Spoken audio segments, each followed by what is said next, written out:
DDG episode 234. My name is Dave, and I'm joined by Michael. Right now, Dave, it's been a while. I'm just trying not to say PS Nation, every movie ever, or one of the other podcasts that I've done in the past, because it has been 4 weeks. It's been 4 episodes since Yeah, we've done them. so Michael and I both had a month, and that's really all Yeah. you can really call it. I had a little bit more of a month than Michael had, but Michael Yeah, still I had would a say month. so. So, Yeah. um, I'm trying to backtrack correctly. So it started with we knew we were going to miss the first week of October because I was going to Las Vegas for work. So Yes. I went to Las Vegas for work, and when I got back, so that was like a Sunday, Monday, Tuesday, Wednesday thing, and then when You came back Wednesday afternoon. evening, yeah. Evening, yeah. So and that kind of like pushed the show out, and I was like, oh, we might be able to do something, and then 3 days later, my daughter got engaged in Kentucky. And that was like the Saturday, like the first Saturday in October, my daughter got engaged. And then on the way home from Kentucky, my dad took a severe turn for the worst. And within the next 5 days, my dad passed away, and my grandson was born on the same day. Yes. So then that pretty much knocked out that week of recording for us. Yeah. You can tell we're like Midwest as fuck, because only I feel like Midwest people are gonna like chuckle like to say the Yeah, sentences I'm you're kind of saying. to the point where it's been multiple weeks since all this has kind of settled Yeah, down. So I've kind yeah. of just like started to get back into my groove and my routine. So I mean, it's not. Don't take my chuckling as anything different. Yeah. It's just kind of one of these like nature of these events. So then obviously my dad's passing required a lot of stuff, which then pretty much knocked out that week because we had family coming into town. We had people flying in, people flying out, like visitations and all that stuff. And then Michael moved and he didn't have internet. I bought a house. Yeah. Like not just moved. I bought a house, and that is a hell Yes, it is. thing of closing on a house. Like, is your hand recovered lawyers from all that yet? Or from painting, my hands still haven't well, I'm just talking about recovered. signing the paperwork. Oh yeah, that was like 90 pages of just Yeah. signature here, signature here, signature here. Yeah, no, it's buying a house is not easy. Yeah. It's cool, I guess, but I still have not. It's been like I've owned the house now for 10 days. Like I've lived in this house now for almost 10 days, and I haven't had one day to relax. This is actually the only time I've been able Yeah. to separate to be like, I'm doing something not house related for 2 hours. Yeah. So this is my relaxation. Recording So the podcast. that's kind of what I say when we had a month, like that's kind of what happened. I know a lot of you follow me on social media, follow us both on social media, so you saw that. I'm not gonna like advertise anything, but I know that I believe your partner posted pictures on a social media site that my wife saw, and she's like, that's really cool. Like she's Yeah, like, yeah. So like so that's where we're at with that. But that's kind of been what happened to all of us for October of 2024. Yeah. So I Some know of it planned. yeah. But not I to the think extent. we knew, like Michael and I knew in like mid-September, like, okay, we're probably gonna miss 2 weeks in October. We're gonna miss one for when Dave's out of town, and we're gonna miss one for whenever my house finishes. Like and anybody that's ever bought a house knows that that's a valid statement of whenever my house finishes. Like all of a sudden, a closing person wants a certain document. You're like, oh, I can't get that. Oh, closing delay 14 days. Like Yeah, our plans were originally the first week of October Dave was going to miss, and then the last week of October I was going to miss because that's when it was going to close. And then the grandson being born was an any day situation, so that might not have interfered with the podcast right at all because you can't predict that at all. Correct. So, but overall, I appreciate everyone that has reached out and, like the positive stuff that happened in my life in the last month and the negative stuff that's happened in my life in the last month. I appreciate everybody's, well wishes and the thoughts and prayers and concerns and all of that stuff. And I've seen it all. Sometimes I didn't respond to all of it, but I saw it all. And overall, I mean, all things considered, I think I posted something on Facebook the other day. Like, I was just kind of happy that October was over. October 24, 2024 was probably one of the most, like, the only word I can use is like eventful months in my life. Like a lot of good and some not so good, but it was just kind of one of those ones where like I still use that mantra of keep moving forward, and I was very happy that the calendar turned to November, and just kind of like this is probably the most normal that I've felt since hitting the ground in from Vegas. And Vegas messed me Yeah. up too, because by the way, like allowing smoking in hotels and in casinos sucks. Oh no, it's fucking terrible. It's I still awful. was. My eyes How hurt. was the weather? It over was there, though? 107. Okay, and it's a Like- different 107. Yeah, than, I mean like, it a was whatever. Michigan I mean, yeah, 107. yeah. It's like it didn't feel like 107, but it still felt hot. Oh no, and, yeah, no. and the reason it it's didn't feel like miserable. 107 because we're 107 in the Midwest is like sticky air, and it wasn't like that in Vegas. But 107 is 107, and I got sick.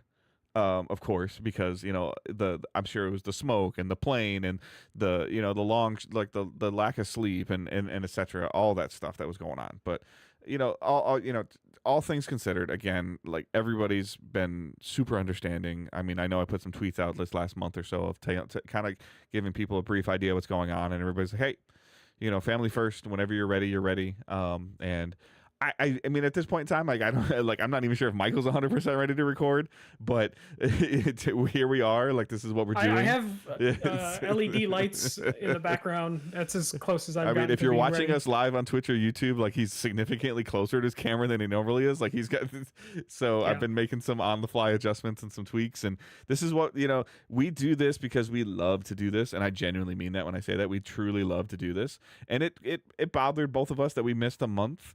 But at the same time, like you guys have all said, like this is not our life. This is a hobby. And when real life gets in the way, like the hobby goes off to the side. This is not a job. This is not work. This is pure fun for us. And so we're going to just try to go right back into a little bit of our routine. So again, if you're watching us on Twitch, twitch.tv/digitaldaysgaming. You can watch us on YouTube, youtube.com/digitaldaysgaming. Whatever podcast service you're listening on, please consider leaving a review. I know we've been gone for like a month, but you can subscribe on Twitch. That's free if you have Amazon Prime and you link it with your Twitch. You get Prime Gaming. You can subscribe on YouTube. That's free. There's no monetization on YouTube, at least not that I've discovered. We have None we qualify for. Right. Yeah. We have Patreon. We have there's PayPal. There's all that stuff in there if you want to support us in any way. And other than that, like the show posts typically on Thursday morning, 6 a.m. Eastern time. And we're gonna try to use this month off that we took as a little bit of a hard reset for us. And we're going to try to get back on our schedule and back on our routine and start delivering the consistency that we have delivered to you guys. So we're going to jump into some news, and I can tell you right now, it is not going to be a month worth of news because all things considered, it was pretty dull October. It was surprisingly dull. Like I was kind of glad because work was miserable for me, so it was really hard to keep up with the news. So at the end of the day, I would look at news and be like, "Oh, nothing happened, video game wise." And see, work was like my safe place. So, I wish it was mine. Yeah, no, it legitimately was like my safe place. I mean, I was around so much family, like too much family. Like, yeah, we remember Dave sitting in your car listening to old sports games during the pandemic. But yeah, no, like luckily game news, nothing crazy. Nintendo doing weird Nintendo things, Xbox just continuing to be incompetent. And as you'll see from this, PlayStation had a busy like week and a half. Yeah. I think all of our news stories are technically PlayStation related this week. So it'll be just like old days for me and Dave. So the first story, PlayStation shuts down Firewalk Studios and Neon Koi. So Sony formally announced they are shuttering Concord developer Firewalk Studios along with the mobile game studio that I forgot they acquired, Neon Koi. Firewalk was acquired in 2023. Neon Koi was acquired in 2022. According to Kotaku, Concord cost Sony about $200 million to develop and an undisclosed amount of money for the studio itself, which I guess would bring it close to that $400 million thing we talked about. Which you didn't think was real, but I don't think they paid $200 million for Firewalk either. No. But they probably paid like 50 to 100 for them. And basically, yeah, this is coming after Concord failed in September and was taken offline. And Sony said they were going to determine the future of Concord.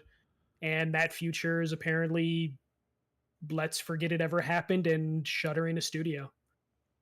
Dave, I can't say this is a surprise. I didn't really see a road forward for Concord to come back. I kind of thought that I saw a road, but I think you had talked about it from the business standpoint of like the tax write-off of like just it's better to trash it than to try to rehash it.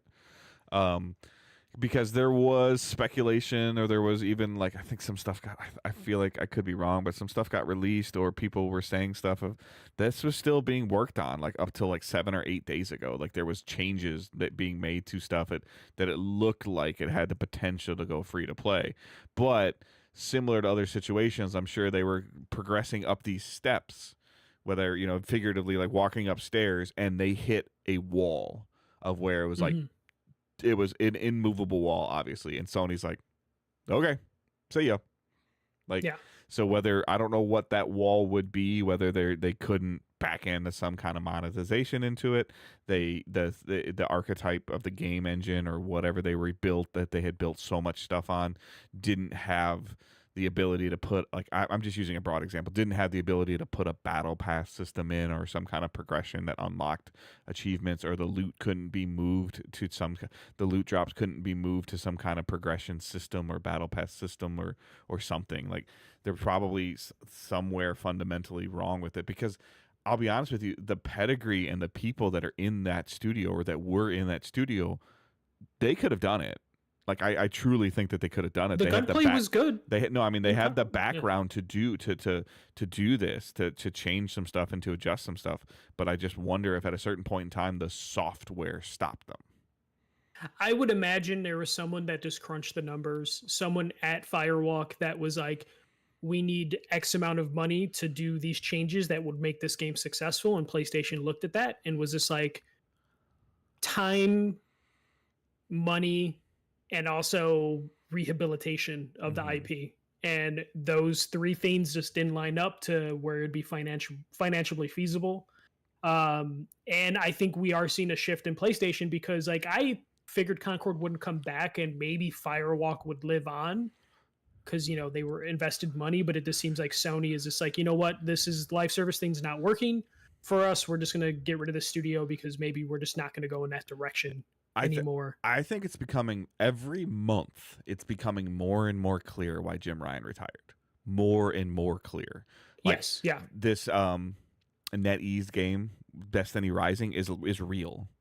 Like, like it's a mobile game. It's real. I'm in a closed alpha for it. I haven't played it. It's been 3 days, but I'm in a closed alpha for it, and it is 100% real. And it's actually getting positive feedback and positive reviews. And Sony can't do anything about it, because at the end, it literally seemed like NetEase paid $100 million to Bungie for the rights to the name Destiny and the people that come. They bought a license. Yeah. And like they'll make some money off royalties, and that's probably right. So but I mean, it's one of those ones that was pre-negotiated, and they couldn't buy it out. They couldn't do anything. Like, NetEase knows what they're doing, as much as Sony knows what they're doing, like from a business standpoint. So they were in a landlocked contract or something like that. But multiple acquisitions, and now like one of your studios, like, and Bungie isn't making Destiny Rising. Like they barely touched it. I'm sure they just gave the like visual assets and that came with the license, or the license contract that they paid $100 million for. So it's just it's very interesting, and the stuff we're just seeing is just like everything that, like, we always kind of reference it, like the PS4 days of the Adam Boys and the Shoe days of handing the disc to their friend and saying, this is how you play games, to now the full circle part of where I feel like we're almost going back to the PS3 time frame for Sony. Like, I don't know if this is true or not, but there's reports that the covers that go on the PS5, they intentionally put the clips in different places for the Pro and the Slim, so you have to buy a different set of covers. Yeah, and they were very vague on if they were compatible from all the messaging that we saw. Yeah. People didn't find out really until the last couple of days when the Pro started to go out in the wild of like, nope. So it's just weird as compared to before. It was like, hey, everything works. Like the PS4 days of like, of course you get that. Of course that works like that, because that's what we're doing for you. To where now they're like, well, no, we need the money. And they're a business. I respect them as a business, but so many people pointed at Halo Infinite like, haha, look, Microsoft spent $500 million and that's what they produced. Well, I hate to be the Debbie Downer in this situation, but at least Halo Infinite still exists. In whatever form you might say. You can play it. Can you play Concord? Yeah. No, the only thing I would say in that is like you can't. Microsoft's at a point where Halo's such a franchise, you can't shutter that even if it's trash. Yeah. If it's dog water, you. But I'm just comparing the two. Is it worth $100 million more to have the game still exist, and the studio still exist? Yeah, yeah. As the counterpart to it is that we spent roughly $350 to $400 million probably, and the studio's gone and the game's gone. Yeah, nothing. That's why I almost feel like it has to be at this point a tax write-off, because it's just like you just take the loss of like, hey, we acquired them a year ago and have nothing to show for it now. Yeah. So let's just get whatever we can get off tax write-off. And I know they're not getting their full amount back in a tax write-off, but they'll get something back, and that amount was worth more than trying to reboot this game. That's crazy. Like that's just that's. But this is like the third acquired studio that I think Jim Ryan acquired that has now been shuttered. If you count Neon Koi. Yeah. Like this is just a bad run. That acquisition run was just really, really bad for PlayStation. And if you're these other studios that have had projects cut, like you have to be feeling salty of like, oh, we could have used those bodies or that money. Yeah. That you threw into this little Concord experiment. The Concrete Genie devs that got their studio got shuttered. Yeah.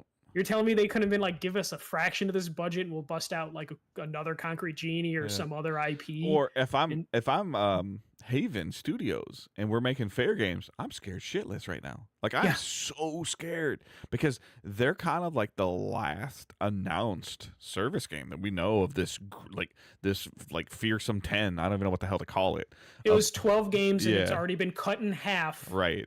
So and then Concord was one of those 6. Or no, you're not. Concord was or wasn't the part of the cut in half? It was. Yeah.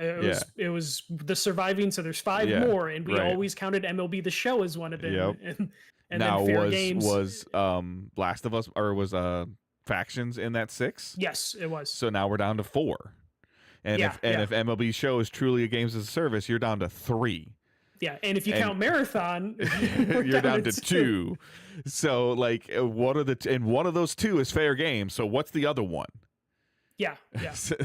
Sony Santa Monica's trying to do something? Like, who? What? When? Where? Why? How? Who? Like, I almost feel like it puts, like, Haven in this weird spot where they're like, oh, shit, PlayStation is willing to just eat this money. Yeah. We need to knock this out of the park. And to be fair also, and I don't really know enough about this, you can probably answer this a little bit better than I could, but when they acquired Haven, it was this, hey, we're going to do more than a game. Yes. And it was Fair Games, I'm sorry, is a game. Like, it looks like a third-person extraction shooter. Yeah. I forget exactly what it is. Right. Or a heist game. Yeah, so, like, it's not, in my opinion right now, based on what we know, it's not, quote-unquote, more than a game. No, yeah, and so if you're Haven, you're both like, at any point, PlayStation could just be like, we'll take the loss. Yeah. You know, we'll write off what we can. You're a Jim Ryan acquisition, okay? Like, yeah, how cute. Yeah. Did you see what Astrobot sold? And that cost like 1/10 of like what you guys cost us, and took less time to develop. Yeah. But like, it's one of those things too, where it's just like, I'm not going to put it on Bungie. But Bungie basically got blamed for The Last of Us Factions being cut. Yeah. Destiny's not doing too great. This was an ex-Bungie people project. Yeah. To where, and then, like Bungie had to do their own cuts, to where if you're Haven and they send you a Bungie representative, you're God, like, please, no. Yeah. You're like, go in the corner, give him something to do, or give them something to do. Yeah. Because give him some chocolate milk and cookies. Game. Don't let him out of the conference room. Yeah, do not let them see the game. We need to get this to ship. Yeah. But yeah, no, I wouldn't be surprised if the next time we see Fair Games, maybe it gets a new name, something like to make it stand out more. And there's gonna have to be a way bigger intro or reintroduction to Fair Games than what we got before. And if I'm Fair Games, I'm trying to get that trailer out before Marathon ships. Yeah. Because if Well, Marathon flops or something, then you're like, oh shit, like and, we're screwed. and I feel like the companies, if you really dig down, and I don't want to go down this rabbit hole, but if you really dig down in these companies that you would consider to be successful games as a service, I don't really think they were ever like necessarily intended to be like that.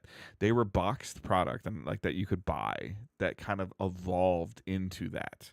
With the exception probably being Apex, because Apex like just launched straight up as a battle royale shooter that was really good. Fortnite wasn't supposed to do it. Fortnite was a tower defense single player game. Yeah, or co-op. Yeah, Destiny didn't really intend to do it. They were trying to do kind of, it wasn't really a service. It was more of like, if you read all the back in the day Activision reports, they were supposed to like Assassin's Creed the game and continue. Yeah, it was also supposed to be a little Call of Duty. Hey, here's your single player campaign or co-op campaign, and then here's your just multiplayer. But I realized the other day without realizing it. So I downloaded Call of Duty Black Ops 6 on my Xbox. So the first thing that happened is it wanted to download 450 gigs, and I'm like, "What the hell is this?"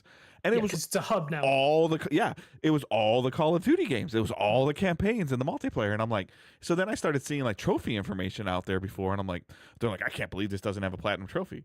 It's just an expansion on Call of Duty. When you look on Discord now and you see somebody playing, it doesn't say they're playing Call of Duty Black Ops 6. It says they're playing Call of Duty. Like, it is 100% a service game, and they literally backdoored you. They backdoored all of them. All those people like, I don't play games as a service. Yes, I know it was a bad phrase. I don't play games as a service. Well, you play Call of Duty. Yeah, but I spend my $100 every year. Okay, I like the idea that someone's going to click into the wrong Call of Duty, and then there's someone on TikTok that made a TikTok of it where he was playing Modern Warfare 3, and he's like, all these Black Ops maps are from Modern Warfare 3, and then everyone was telling him like you launched into the wrong thing. Yeah. But like, it took me a couple seconds to like, what am I launching into? Yeah. Okay, okay. This is Black Ops 6. This isn't Black Ops 5 or whatever. Right. This is Modern Warfare 3. But you're not downloading Black Ops 6. You're downloading Call of Duty, and then you're picking the quote unquote expansion of Black Ops 6. Yeah. That just loads up a different hub that you can bounce out of at any time, and then you're back in the main hub. So what I would argue is the two main games that people are probably playing right now is Fortnite and Call of Duty. Would you agree? Yeah, if you're talking multiplayer games, yeah. Yeah. And both of those are hubs. Basically, yeah. Yep. Yep. and honestly, like Fair Games' original pitch of like, hey, we're making this cool creative space where you can share different things. Hub. That sounded like a hub game. Yeah. Assassin's Creed trying to make a hub. Yeah. But then we got the trailer for Fair Games, and it's like, oh, this is the heist game. Yeah. Cool. With a really bad name that I always have to remind Dave. Like, what I got it this time, though. You got it this time. We'll see you next week if you get it. But yeah, no, it's a shame Firewalk saw these cuts. Like people losing their job definitely like is terrible. Neon Koi, I completely forgot that they were acquired too. Is it bad that I expect like 2 or 3 of these big names just go back to Bungie? No, 100%. That's going to happen. Josh Hambrick, pretty much. So. Yeah. And then the Destiny community is going to be like, hell yeah, they're getting the OGs back together, and then they'll be pissed at them once they release content. Yep. Yeah, that's just the way it works. All right. Next PlayStation related story. The director for PlayStation's Wolverine is leaving or has already left and has joined Xbox's Perfect Dark. So game director Brian Horton has left Insomniac this past summer, apparently, and has taken over that director role at the initiative working on Perfect Dark. The change in a director is apparently due to creative differences, and a director, Brian Horton, also directed Miles Morales and Rise of Tomb Raider when they worked at Crystal Dynamics. Basically, he's rejoining kind of Crystal Dynamics in the long run. Because if you remember, Perfect Dark has been in development hell for quite some time, like several years. And Crystal Dynamics last year, or maybe 2 years ago, it was announced that they are going to co-develop the game now. And it looks like they've been still having director issues the last couple years. So now they were able to basically take advantage of the fact that there's creative differences at Insomniac and PlayStation, and are able to basically bring someone who worked with Yeah. Crystal Dynamics into the fold over at the initiative. This is where somebody important at Crystal Dynamics went out to lunch or dinner with Brian Horton, and it was just having a conversation, and went back to his office, and he goes, "Hey man, homeboy ain't happy." Yeah. And we're helping him with this game, and he gets the and we can make him the head of his own studio. You guys are already having a development problem that we're trying to help you with. He already did a great job with one of our games of Rise of the Tomb Raider, which is arguably one of the best Tomb Raiders, and Miles Morales, which some people think is better than the original Spider-Man.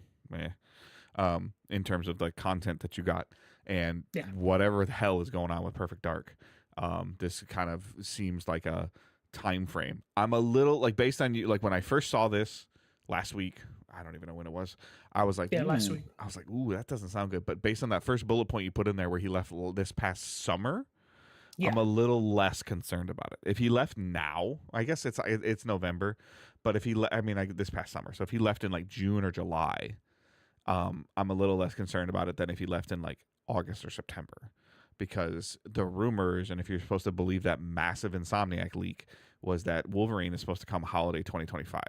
Now, I don't think that's happening, and this adding this cherry on top of that makes me even less likely that I feel like that's happening. But at the same time, Insomniac has come out and said there's no new content for Spider-Man 2 coming. Insomniac set their own pace that we talked about. There's no way they can keep up on it, of Spider-Man, Miles Morales, Ratchet and Clank Rift Apart, Spider-Man 2. Like, they set this pace, and that's all been slightly pre-pandemic and post-pandemic. 2018 to now, 2018 to 2023. 2018 is when Spider-Man came out. Spider-Man 2 came out last year, right? Yes. Yeah, so you're talking about like a 5-year run where you had Spider-Man, Spider-Man 2, Spider-Man Miles Morales, and Ratchet and Clank Rift Apart. Like, you set a cadence and a pedigree that we all said you couldn't hold. And I'm not faulting anybody there. Like, that cadence must have been absurd. And this guy probably just had enough, because they're like, what I think the number one creative difference is Sony's like, you got to be out next year, and he's like, no way. Yeah, especially so. I believe, I forgot. Destin, I think, did a YouTube video about this and talked about the Brian Horton is like a big Marvel person, a big like Wolverine fan, and I can totally see an instance being like, I want to do right by this character. I need more time to do what I want, and PlayStation, Sony being like, we need this in 2025, and in the head of Insomniac probably pointing to the Spider-Man games of being like, that Insomniac team can bust this out real quick. Why can't your team bust out Wolverine as quickly as possible? I think there's potentially way more work to do in terms of origin and backstory on Wolverine than you would ever have to do on Spider-Man. Yeah, especially the way they traverse is completely different. No, but I just meant in terms of like what you're explaining. Like there's a I'm trying to think about the best way to word this. There's a higher probability that's less people know who Wolverine is than Spider-Man. No, I would say they're close to even, but I would say Spider-Man's probably a little above Wolverine. Okay, but we have pedigree of Spider-Man games. Yeah, the last good Wolverine game was Origins on the PS3, so it has been quite some time. Yeah, I guess that's more kind of like what I'm trying to say. Like, I guess I don't know if you put whatever your core audience is, a 14-year-old person, like, are they going to know Spider-Man or are they going to know Wolverine more right now? A 14-year-old. They're going to know probably both pretty equal, because we're talking about, we're coming off Deadpool and Wolverine being the number one movie. Yeah. And I guess maybe that was different 18 months ago. You know. Yeah. I would say Deadpool and Wolverine has brought Wolverine back like full force. Right, which probably also made the Sony board go, hey, you got to get it out faster. Oh, yeah. I honestly do think, though, that this happened early enough that this could still be a game that comes out holiday 2025. I know losing a creative director sounds drastic, but if this happened and we are just finding out about it several months later, it means they at least had plans in place for what they needed to do. I agree. I understand and I agree with what you're saying. So then I guess my question to you is, when do you need to hear or see or have an interview based around this? Like, what's your time frame? Whether it's a trailer whether it's a blog post, whether it's something, because it's already November of 2024. So if you're talking about in the next 12 months, this game would come out. I think when do you need some kind of update or validation of what this is? I think we get a cinematic trailer at the Game Awards. No gameplay, cinematic trailer with a very vague window. Holiday 2025 or something like that. Yeah. I think vaguer. It would be winter. Okay. Next winter, which could put them in that window of like November to March. Okay. Of 24 so 25 going what into if we get into 2025 without you hearing from Insomniac at all? Then I would be like, it's a holiday game, and then I would probably start being concerned. Okay. Especially if you don't have like a Spider-Man DLC coming out, which or they something said there's smaller. not. Yeah, which they said there's which doesn't mean that they don't have it put away, and they find out that Spider-Man's being delayed because of this change, and Sony goes, "Okay, go get that." Well, I mean, when they patched Spider-Man, that DLC was leaked because they started to work on the DLC. The menus got like DLC spots. Yeah. So like we know the content was being worked on to some extent. It's just a matter of like how much. Right. Like, do you go to that Miles Morales team who are probably working on Wolverine and go like, we got the assets. Can you put together another 6-hour Miles Morales game? Or can you release 3 episodes of Spider-Man 2 DLC like they did with Spider-Man 1? Yeah. Just something small like that, and I think people would eat it up pretty fast. This every time I say this is a good get for the Initiative Studio, which I've been saying since 2016. You can say you can say whatever you want about anything that Microsoft acquires until they actually release the damn thing. It don't matter. Yeah. So no. Then that's where I was getting to. Of like the Initiative Studio has been, I think Ferguson went there. A couple different people went there, and every time it's like, damn, they're building up a good talent, but all that talent eventually leaves because of creative differences. Like the New York Yankees of the 2000s. Yeah, it is just one of those. I just hope that Brian Horton's not Aaron Judge in the World Series. Hopefully not. It's like, but it's one of those things where like I have no faith in Perfect Dark or the Initiative. I have faith in Crystal Dynamics is going to get something out there. Yeah. But the idea that Brian Horton's going to the Initiative doesn't give me confidence. If you told me Brian Horton was going to Crystal Dynamics to finish this up, I'd be like, that's a good move. Yeah, I guess to your point, how long will Crystal Dynamics stay in the seat as the navigator before they say, let me fucking drive? Yeah. So that is where we're at there. All right, so continuing with PlayStation news, the God of War TV series is being rebooted. So Amazon's God of War TV series will be under new leadership soon, as the showrunner Raf Judkins and the EPs Hawk Otsby and Mark Fergus have now left the show. According to Deadline, the team has already delivered a few episode scripts that Sony and Amazon praised, but still the companies have decided that they want to take things in a different creative direction. There's currently no word on who will be taking over on the series. And Dave, I just put this in here because it just seems like it's kind of chaotic at PlayStation right now. Yeah, I don't think this is on PlayStation. I mean, it isn't, but it's still just stuff they're overseeing. But I mean, at the same time, I'm sure that they sit at the table. Somebody from Sony sits at the table and is like, Last of Us didn't do that. Mm-hmm. We didn't have to do that with HBO. Druckmann had a say on that, and I'm sure the guy's like, "Fuck you." Yeah. And I think it's important though to stress that like, Sony and Amazon apparently did praise the scripts. Yeah. Which doesn't necessarily mean they were good God of War scripts. It could just be like these are really creative people, and it just wasn't a fit for God of War.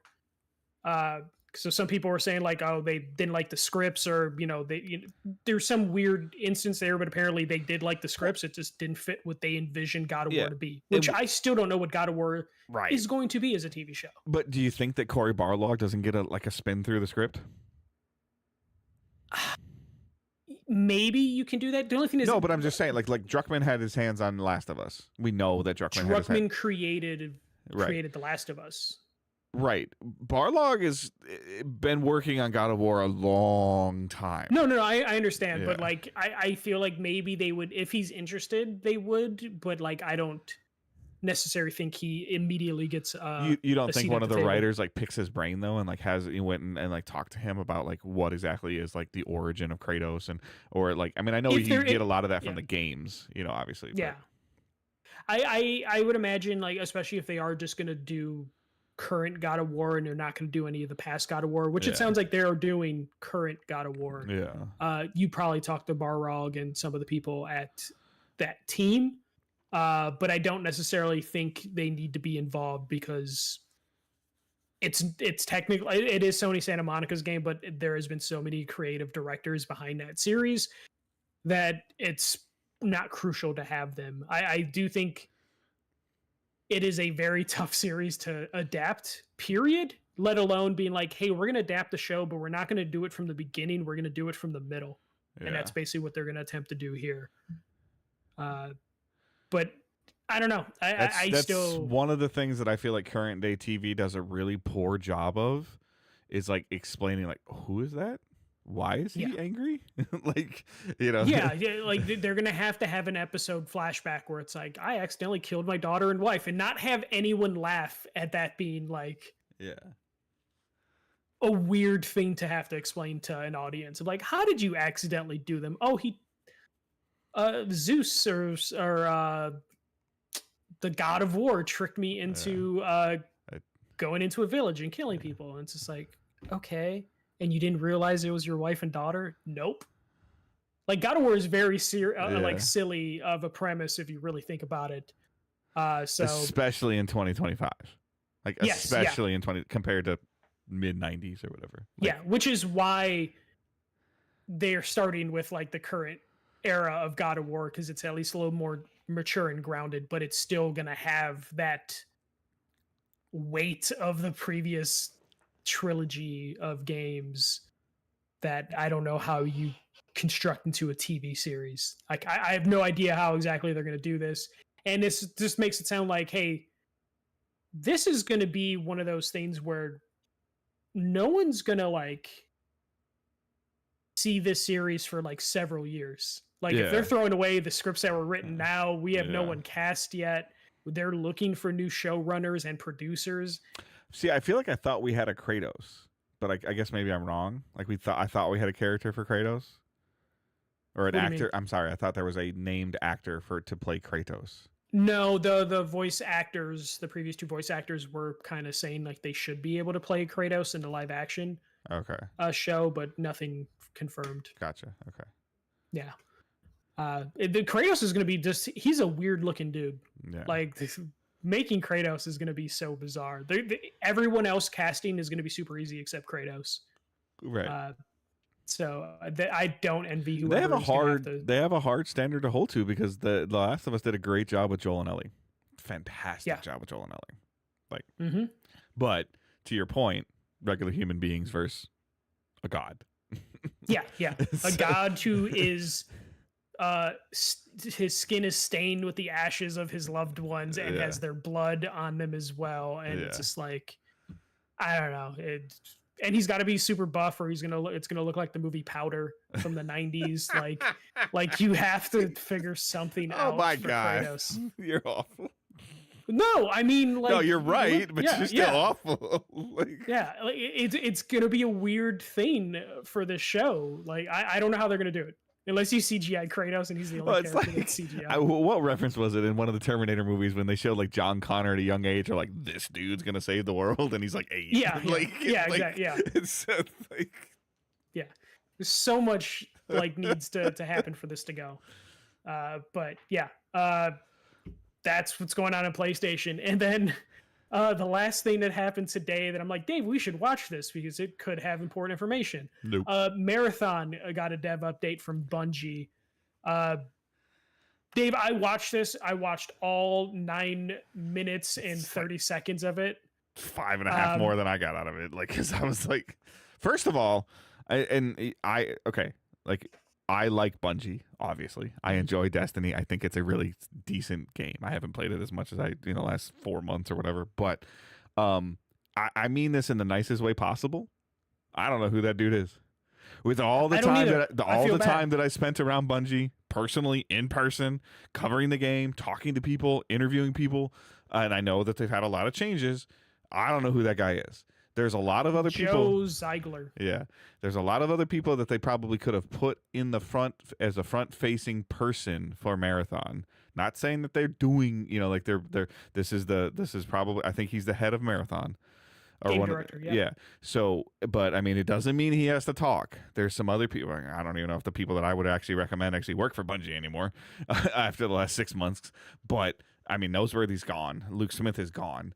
Like some of these other people. I'm not saying that they would even be talking about Marathon, but they're like, we've always talked about this with like PlayStation. Like, stop putting these people in front of the camera that nobody knows who they are. That's a similar feeling that I have with this. But Bungie's always been really, really passionate about their people until they fire them. That they put in front of cameras and how they do stuff, and he's the former game director of Valorant.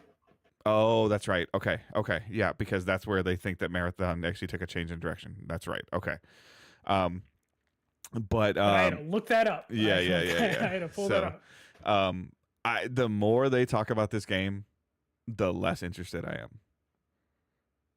This was this whole thing. So basically, we got 9 minutes of like some explanations on some of the mechanics, but in a way of like, we can throw this out tomorrow, everybody. Yeah. Several times I got that vibe. We got 2 screenshots and like 2 character class / names, or code names. So there wasn't much in there.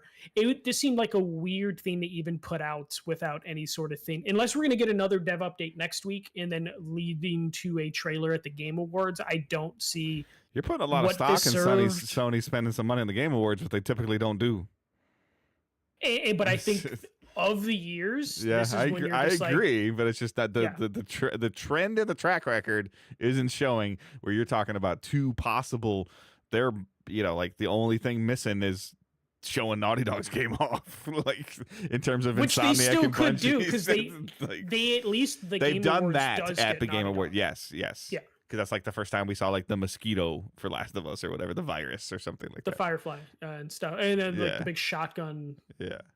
Thing, and it could be a PSX, but yeah, I this was just one of those things where I was kind of excited. I'm like, cool, maybe we'll get some game footage, we'll get some explanation of what this game is going to be. You poor little man that doesn't understand how Bungie works.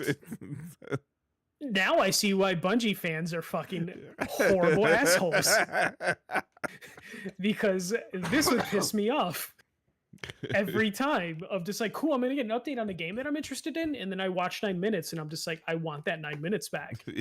I don't envy this person. Like, I feel like, which by the way, in the first 4 minutes, part of what turned me off is how many times it was edited. Oh yeah, there were some hard cuts. Hard cuts. Well, it's because like every time he would say something that might be truthful, like a Bungie person with a shotgun was behind the camera, like, shut the fuck up. It definitely felt like a hostage situation at times. This isn't Valorant. You can't say that. We don't know if we can do that. We don't know if we're gonna even do this at all. But yeah, no, this was definitely a weird thing. I do recommend checking it out, I guess, just so you can understand why we were like, this is a weird thing. Dave doesn't think it's weird because he's used to it. Yeah, I would say like listen to this in your car. Like on your way to and from somewhere. Don't watch this. Listen to it. Oh yeah, there's no reason to watch it because the screenshots pop up for a couple seconds and they're not really much. One of them I felt like looked blurry, or I'm thinking of it as blurry. But yeah, no, this was definitely. It felt like.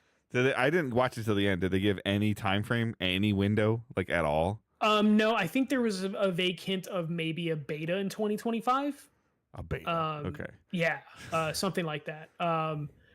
So I don't know what's going on with this. I don't know if Bungie forced this or someone at PlayStation was like, put something together because we just like had to destroy a whole studio. Yeah. And we need like some live service. We got to point to something for the stockholders. Like, look, we're talking about Marathon. Look over here. Don't look over there. Stop looking over at Firewalk. Look over at Marathon. Look over at Bungie. Yeah. Look over at this other game that has a bad name that has bad SEO, like Google search. I typed Marathon into Google and I just got nearest gas stations. So like it definitely doesn't really help. See, if I did it here, I'd get Pistons take. Well, no, Yeah. Pistons take subway to game in New York because of New York Marathon. Yeah. No, I literally mine was like Chicago Marathon, which was like 2 weeks ago, and then like gas stations near me. So like, there's Sony is got that Marathon's a gas station for a second. Yeah. So like, I'm. PlayStation's got some naming problems between Concord being like, what the fuck is this? Fair Game being, what the fuck? Like, why are you going to call it Fair Game? With a dollar symbol at the end. Yeah, $. Yeah. Fair Games. Fair Games money.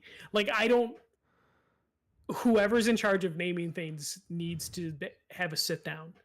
You know, like we already have to call Spider-Man Marvel Spider-Man because of contractual obligations, but like the shooters getting these generic names, I'm maybe they're looking at Fortnite and being like, well, that name's fucking stupid, but like don't copy that stupid name. Yeah, like fuck, don't be the best game out there, don't be the most interactive game when you get the most players, but when you like when you go back to like Fortnite's like remixing stuff on purpose and putting Eminem in the game. Oh god, the chapter 2 remix or whatever with Eminem and Snoop and everything. Yeah, we got presidential candidates making islands in Fortnite. So yeah, I don't know. Yeah, so that was Marathon. Go listen to that video if you want to just be confused and unexcited for it. If you were excited for Marathon, don't watch that. This video kind of brought you down a couple pegs of just like, I don't think this game's coming out anytime soon, because they're kind of talking about everything as in they will take it away because it's not ready yet. I don't know. Do you think Marathon comes out as an early access game? Yes. Yeah. Yes. Okay. The audio for your yes didn't come through. Yes. Okay. Yeah. Okay. I'm thinking more and more, especially it's coming out on PC and Xbox, that it's going to be an early access game. And PlayStation will probably make a big deal of like, we don't really do this thing, but we're doing it for Marathon. Members of Plus members get a free skin and get to play like 48 hours early. Yeah, and it's the beta is just going to be it's going to be like Gmail, how Gmail was in beta for 15 years. Marathon's going to be just never 1.0 is how it's feeling. True live service experience. But yeah, that's all I have for the news. We probably missed a bunch of news, but don't hate us. Don't hate us. Maybe PlayStation's kind of getting all their news out of the way so they can do more exciting stuff later. I'll challenge the people that are maybe listening to this, whether it's current time or like you're Stefan and it's like 6 months later. Stefan, we gave you a month. You were like 10 episodes back. You were really close, Stefan. Ask a question about something we missed in the month of October. Send that question in for next week's show, and we'll find it. Like we'll find the article, or let us know what you think about something, or ask a question based on how we missed an article, or missed a story or an event. We're gonna jump into like what we're playing and watching. Michael's gonna carry most of this. I'm gonna do a little bit of it. So very early on, I haven't played it recently, but I did actually play The Legend of Zelda's Echoes of Wisdom. And I was very much enjoying that game of where you play as Zelda, and she is the gameplay mechanic is essentially like she learns how to make echoes of something, which is that she can then create with the staff that she's given. Mm-hmm. And that's how you traverse. Like you make a table, or you make a bed, or you can make you can echo an enemy, and then you can use that enemy to fight for you. That mechanic in very much typical Nintendo games feels very natural and works. And the top-down like Link to the Past look of it is great. Owen is significantly farther in the game than I am, and he was very much enjoying it. I do want to go back to it and keep playing it. I just can't really get the Switch away from this kid when he plays Fortnite so much. To where the point where I'm thinking about another Switch Lite. Just like, give me my Switch. Right around the corner from the Switch 2. I know, that's what's holding me back right now, except for like at the same time I keep catching myself looking at that gold Switch Lite with all the Zelda gold Switch Lite with all the Triforce symbols and everything on it. Not for me, for him. Like Dave, I would just go to GameStop, buy a used They're Switch only Lite. like $15 less than regular price. No, they have to be cheap. Go to some pawn stores then. Yeah, like I'm just saying, like Best Buy's open box and GameStop's used is like 169, and I can buy the Switch Lite for like 199. But anyway, I've been so like the Legend of Zelda Echo of Wisdom I think is very good. It's on the heels of like I woke up this morning was scrolling social media, and that Super Mario Brothers game is getting like 4s and 5s. Like that new Mario Brothers Brother Time or something like that is getting some really bad review scores, which is very, very rare for Nintendo games. And then I've been continuing my Dynasty in college football. That game gets a little nutty in the playoff system when you make it into the final group of 12. I had a non-user game, so I played against the computer, and I got bat rolled in like the first round of the playoffs by SMU, and that was Notre Dame. Like Southern Methodist University that like paid Eric Dickerson too much money in like the 1980s. And so like that was very frustrating and still humbling at the same time. It's just it got a little I've heard a little bit of like rubber banding in this game, and I'm starting to see some of it of like all of a sudden, oh wait, you're not really supposed to win this game, and here we go, we're gonna do some ridiculousness. And then I'm going to tie this into you, I think, hopefully, segue into you a little bit here because it's a question that Grey Ghost asked. I want to play Dragon Age the Veilguard. I am actually kind of tired of hearing about all the weird crap that's going on in the game, and I want to address that first. If anybody thinks that video game companies have not been handpicking who gets to and who doesn't get to review their games, like what rock have you been living under for the last 30 years? In terms of like, oh well, like so and so like slightly spoke negative about it, they didn't get a review code, and then they're releasing a video of like, oh, we're blacklisted from getting a review code, and this should affect the scores. And like when companies, particularly like EA, who's like at its core, it's corporately is still a trash company like some of these other companies are, base some of their developers' bonuses on their Metacritic score, those PR firms damn sure are going to be very picky about who does and who doesn't get a code. Other than that, I'm just kind of tired of any time that you see a female protagonist or you see a non-binary person, like it's almost like you don't live in current 2024 and realize that those people are making video games and they're phenomenal writers and they do a great job at what they're doing, and let them tell their story a little bit. Just and just like you, if you felt like touched by playing God of War because of the father-son moment that was in God of War, you cannot be mad about a potentially touching moment of somebody trying to figure out their identity or how they function in day-to-day life in a video game just because you don't agree with it politically or genderly. Like that's you sound very close-minded and very ignorant, in my opinion. I'm sorry. To just let people create art and enjoy that's it. all. Like, and not every piece of art is for everybody. Yeah. You know, like the same people that are like angry that like you can pick pronouns in a game. It's like, guess what? You've been able to pick pronouns in like every RPG forever. Yeah. Like it's never been a big deal, but people get so angry over those things, and it's just like, okay, you don't want to do that? There's a dozen other games, hundreds of other games that you could play that doesn't ask you. Or create your character however you want to create your character and answer the questions however you want to answer the questions.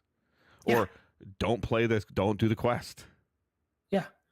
Especially when you come to like character creator, it's a character you create and the game reflects the character you created. So the game's not going to switch your character's gender on you mid-game.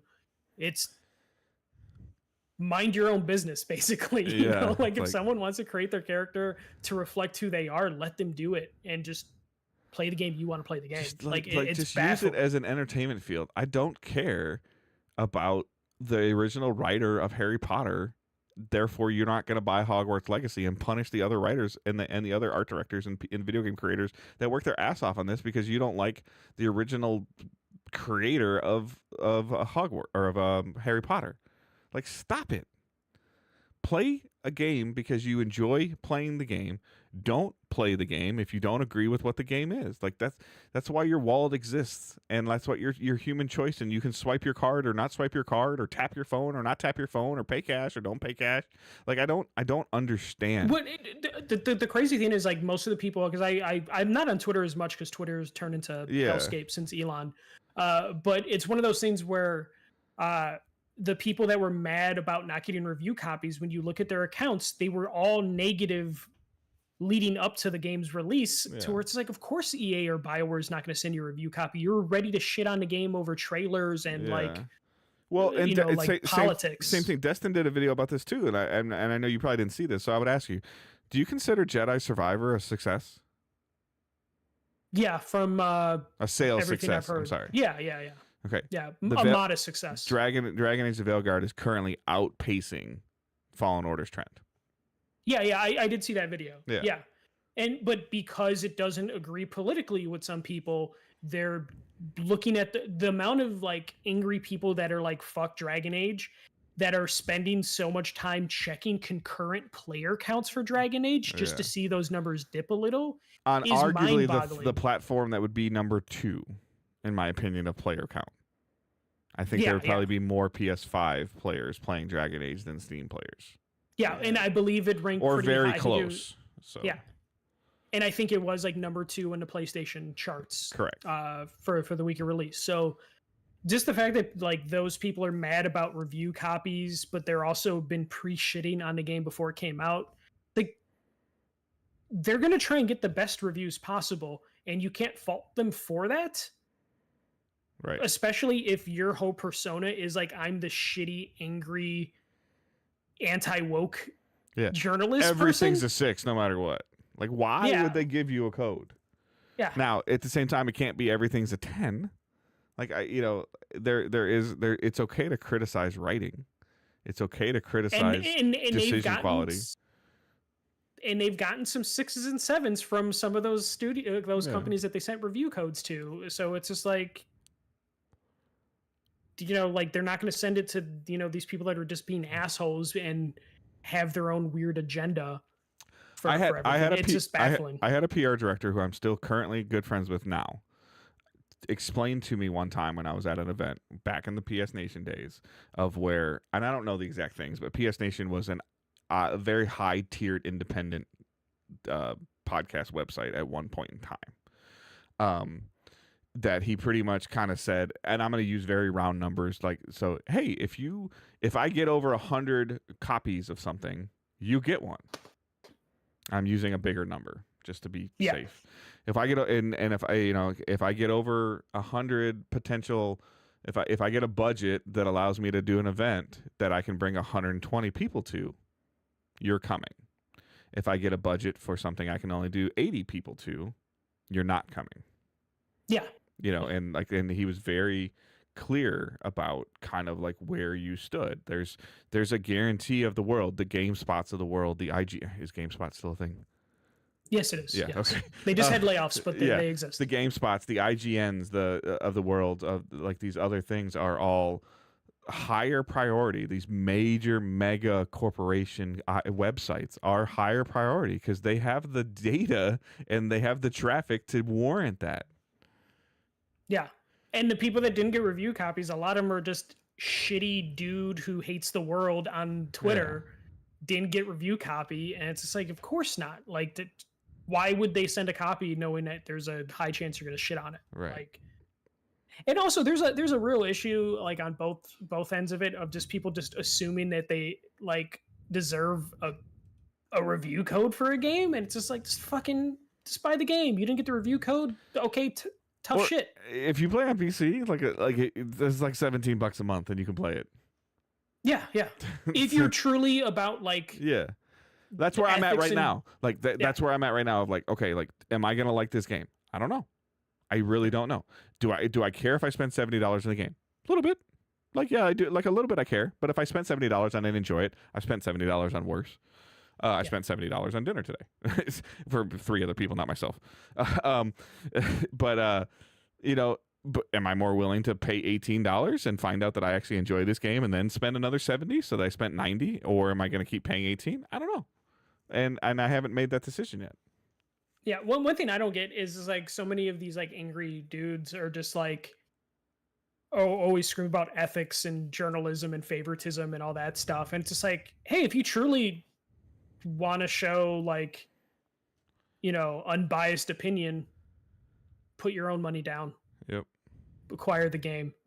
Like if you're so worried about other people getting review copies being, you know, paid or bought because they got a copy for free, fucking just do what Dave said, $17.99 a month. Try the game out, fuck it. Go to GameStop, go to GameFly. Like, there's ways to acquire the game. And then review it off that and be completely unbiased. I don't know. It's super weird. I hate that every video game release has turned into like this political battlefield. And it's always the same people. And I feel like it's gotten worse just because like Twitter has turned into this thing where like it's amplifying specific voices now. And all those voices in the video game side tend to be the most angry, like hypocritical voices.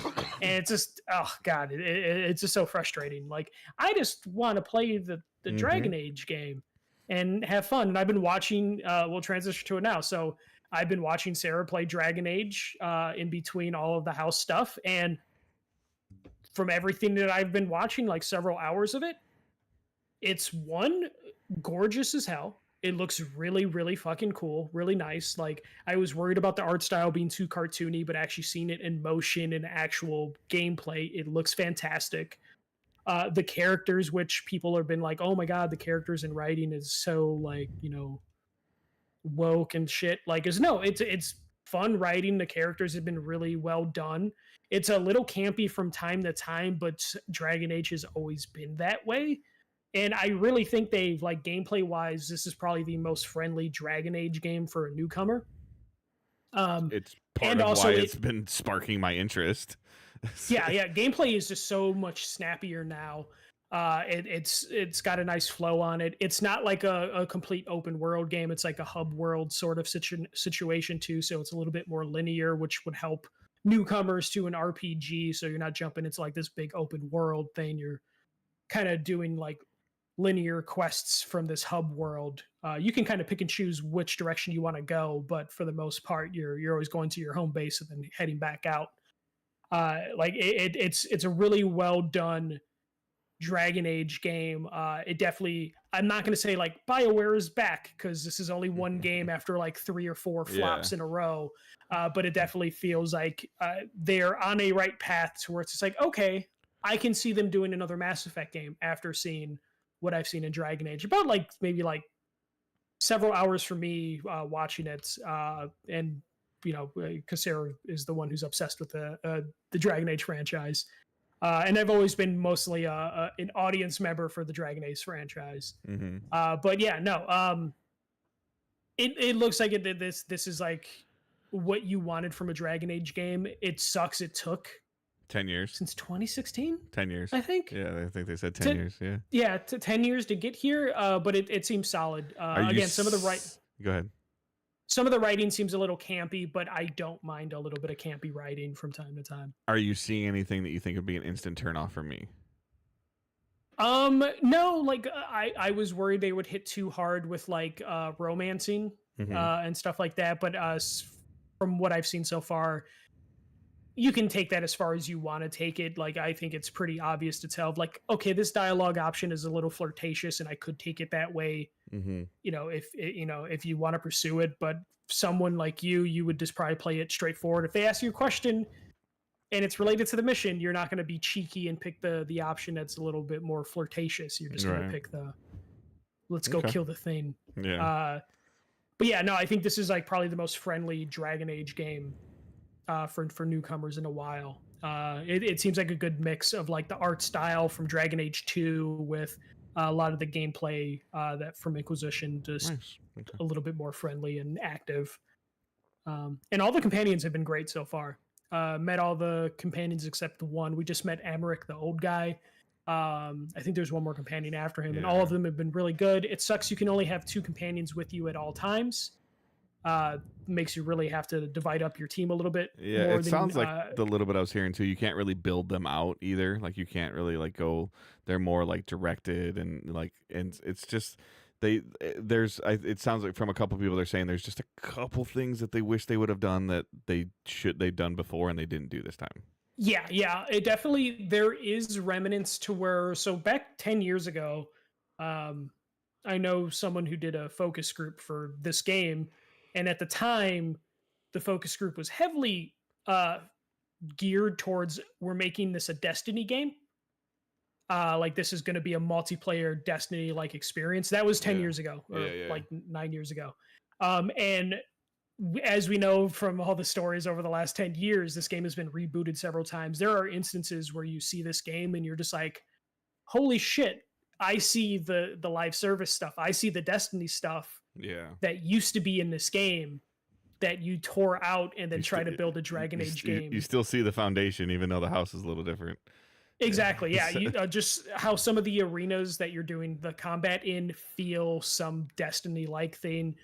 There was a couple times where each like little town will have like marketplaces where you can buy like different gear and stuff like that, and it felt like, oh, if you just swapped out the gold coins for some microtransactions, I can see this where this would be built out for like a marketplace for a live service game.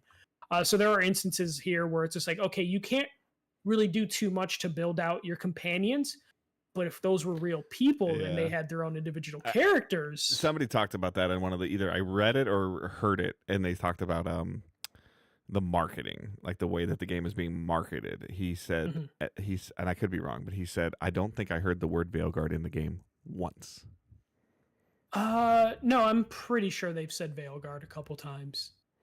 I want to say they have, but I haven't been listening for it, so I can't confirm that for sure. But there definitely does seem like, at its core, you can see where like this could have been a multiplayer game and where they like had a redirect thing. So it almost feels like a miracle this game even came out. There's some Anthem roots in it. Get them out. Get them out. Basically, yeah. It's like, oh, I could see some Destiny. I can see some Anthem in here. Okay. But at its core, it's still a Dragon Age game, and it's been pretty enjoyable to watch. Again, I'm watching it being played. A lot of what I've heard too for some people is that it's like, even like a lot of people, because people use Twitch as a basis too. It's not as easy to watch, but it's fun to play. Like, so like when you're playing it, people are saying it's it feels very good to play. Gameplay wise, at least from Sarah's telling me, it's really fun. And again, the cutscenes are what I'm there for, so I'm enjoying mostly just the story and the cutscenes. And some of the set pieces, like the art design in this game, I would say has been really good. Not specifically about the characters, but just like the actual world, the environments are really gorgeous and creative. Like it's just been fun going into photo mode and then just taking the camera away from the characters and just kind of looking at the environment and the details. So it's definitely one of those games it's like worth exploring and checking out. But other than Dragon Age, I've been playing Black Ops 6, re-up Game Pass for 3 months because there was a Woot deal at one point. So I have Ultimate to get me through Indiana Jones in December. Just been playing Black Ops 6. Not much has changed since the beta. It's still super fun. Are you playing multiplayer or campaign?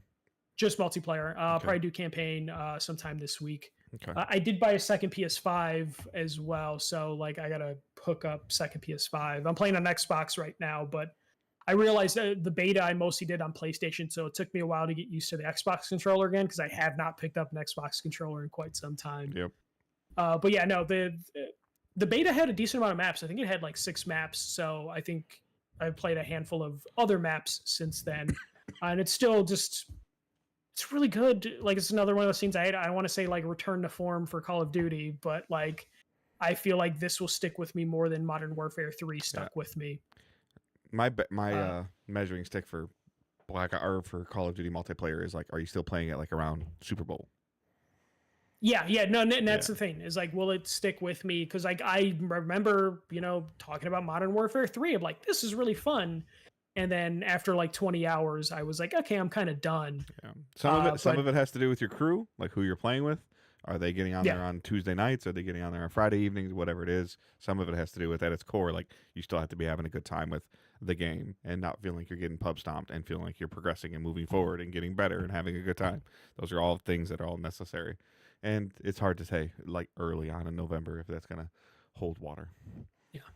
And then the last thing I've been playing is Astrobot has been dropping challenge courses once a week.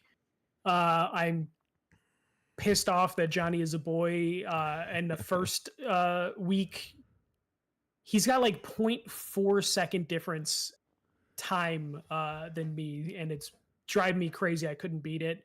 And then, of course, the second week is when we closed on the house. So I had no access to the PlayStation at all outside of the first day it came out, and then I haven't even really put time into the third one that came out last Thursday.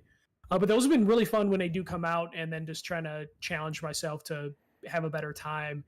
And I'm just more fascinated by the people that are actually good at the game. Mm-hmm. You know, the top 10 people that are uploading their shortcuts to YouTube, and just seeing how people's brains work when they can see a level within an hour or almost instantly. Like it's like an hour or two after these levels come out that a YouTube video gets posted of someone who just like saw the level and immediately figured out like all the shortcuts. Yeah. It's like watching somebody like snipe in a shooter too. You're like, yeah, the hell? like, no, it's like watching someone like do a Rubik's Cube like in 2 seconds. It's all those ADHD autistic people, you know, like I see basically, I see the invisible wall. I'm good. Terrible, that's basically how terrible movie, but like Pixels, where he just sees the pattern. Like, God, yeah, you always reference Pixels at least once a year, Dave. But yeah, no, Astrobot has been really good. I'm sad it's only going to be 5 levels. I'm really hoping there's something more after that, just because Astrobot was so much fun. So I've been enjoying coming back to it once a week. But that is pretty much it for games and watching. I haven't watched anything but Bulls games from time to time. I've just watched the Lions kick everybody's ass this year. Like really bad. So, yeah. Like, what they did to the Cowboys was amazing. Like, it helped you through some dark times, probably. Yeah, absolutely. Just like to be having one loss and to be almost considered one of the best teams in the NFL compared to where we were 10 years ago is just phenomenal right now. Like, so. All right, we'll hit up a couple of these questions really quick. I think we've answered some of them while we've been kind of doing the show, but we're going to, Grey Ghost sends a question is, how's the show host enjoying Dragon Age? Putting Dave on the spot since he was very close to getting it.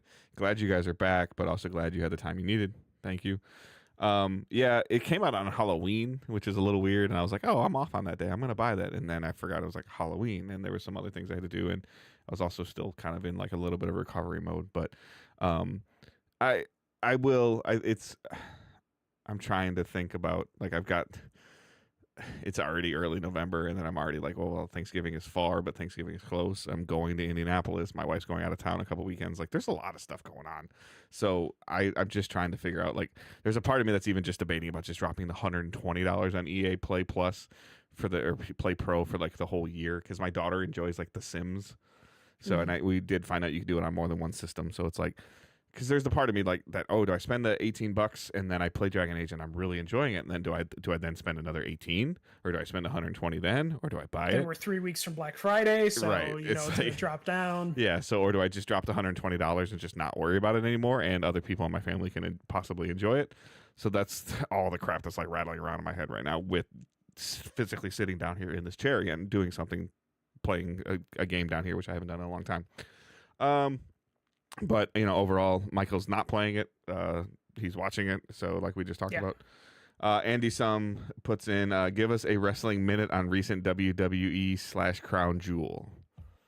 Okay, so Crown Jewel, I watched part of it. The Bloodline storyline is still entertaining, and I'm surprised 3 years in that the storyline is still good. Though I can see myself getting tired of it relatively soon if they try and drag this out like another year.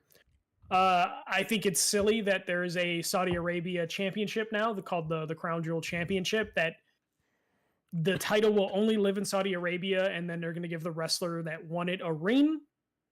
And that's weird. But yeah, the show was okay. The Saudi Arabia shows are always just kind of bizarre in how they're set up. Like the women having to wear the full bodysuits thing just always throws me off. And then kind of figuring out what the crowd actually is aware of, like meme-wise and like wrestling-wise, is always just kind of interesting. But yeah, Crown Jewel, it's still like bizarro land for WWE, because they kind of have to drop everything that they're doing and adjust stuff on the fly to like accommodate that show. But I'm excited for War Games. I'm assuming Survivor Series is going to be a War Games. That's always fun. So looking forward to that. That is the Wrestling Minute, because honestly, I haven't been able to watch wrestling outside of the Saudi Arabia show on Saturday. And I watched that while painting, so it didn't get my full attention. And then Saeed sends the question is, what will Sony do after Concord and shutting down the studio. What will happen to the other live service games promised earlier in this generation? We kind of talked about that, and it's kind of like, what live service games? Yeah. There's one mystery game one by our deduction that is left. So, but yeah, I imagine Sony is going to some of their studios, kind of asking them like, hey, you remember when you pitched a single player game and like Jim Ryan said, fuck off, you're making a multiplayer game? Yeah, what's that single player game you were gonna make? Like, we'll give you money for that, but also your budget now is half of what you would have expected because we had to just eat a bunch of costs. Yeah, for sure. So I imagine there's a lot of pivoting, and we're gonna come across, like, I feel like a very quiet next like year or two from PlayStation, unfortunately. But it won't affect them because Xbox can't get their shit together, and Nintendo lives in their own world. But it's going to be a very dark time for PlayStation. Not financially. Again, financially, they'll be fine. They're still going to sell consoles. They're still number one console maker. But if you're a fan of first-party PlayStation games, it's going to be kind of a quiet 1 to 2 year period. With Ghost from Sucker Punch being like the only thing that will come out next year. Unless somehow Sony Santa Monica pulls something out of their butt, this sci-fi game or something like that they're supposedly working on. Or Bend. Yeah. Bend comes out and redoes all the Infamous stuff or something. I have no idea. Yeah, Siphon Filter or something. Yeah, I don't know. So, all right. That is our show for this week. Excuse me. You can follow us on social media at Digital Days Pod. You can follow Michael at The First MJC. You can follow myself at Good Dave Hunt. Facebook group, Discord server are linked in the show notes. Discord server's been doing really well. I don't know what's going on. It's dry down here. Discord server's been doing really well with collections and conversations and things that are going on. Dragon Age talk going on there. Or watching Branham play Call of Duty with a thumbstick and a mouse. So there's that's funny. But there's definitely some good conversations and good things happening in there from time to time. So yeah, again, Facebook and Discord are linked in the show notes, and our Patreon is linked there as well. I hope everyone had a great month. Thank you again for your patience with us. And I hope everyone has a better week and a better November. So have a great week and keep moving forward. Don't be a dick. See ya. All right, see if I remember how to export.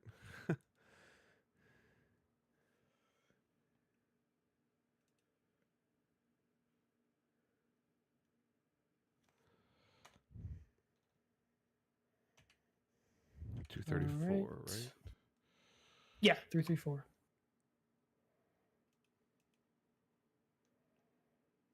$234 or 334? 234, yeah.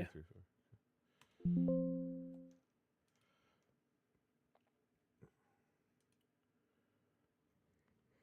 Thanks, Curry. Thanks for hanging out.